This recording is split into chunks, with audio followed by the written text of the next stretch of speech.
sums up the relationship, the reciprocal marital relationship between husband and wife in a verse that beautifully summarizes this relationship, where it says, Hunna libasun lakum wa antum libasun lahunna. Meaning your wives are your garments and you are a garment for them, meaning they protect you and you protect them. From this type of verse and many other verses, as I will point out in a second, the Quranic paradigm shows marriage as a means of tranquility.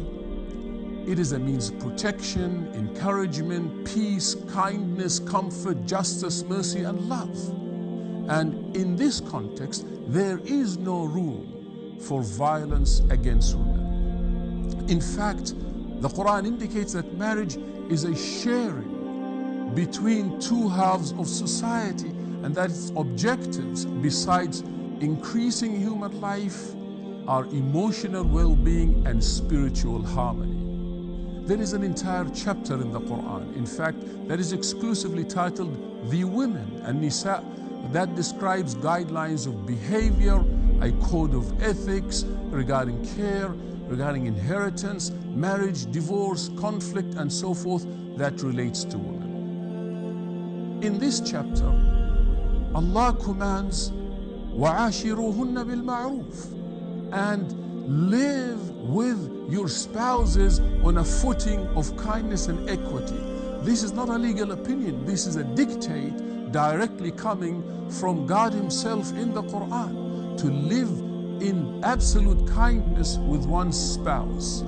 In fact, the model of a marriage that is based on care, mercy, kindness, mutual consultation, and justice was set by direct example from the life of the Prophet Muhammad, peace be upon him, as is well documented in his biography and in the hadith traditions. In one of those traditions, he exemplifies the meaning of faith and belief when he says, the believers who show the most perfect faith are those who have the best behavior, and the best of you are those who are best to their wives. And I love that part because it defines the very essence of faith, meaning faith is not to be displayed outside of the house only, but more importantly, it is a demonstration, a manifestation of one's character inside the house. And that is why we know for a fact that the Prophet Muhammad never ever hit any of his wives. He saw it as below his status to be abusive to any of his wives or any woman at all. Never did he abuse them verbally, never did he abuse them physically, and he always demonstrated the highest moral character when he dealt with women. In fact, he strongly reprimanded men who hit their wives and later have intimate relationship with them, as is demonstrated in the ahadith of Bukhari.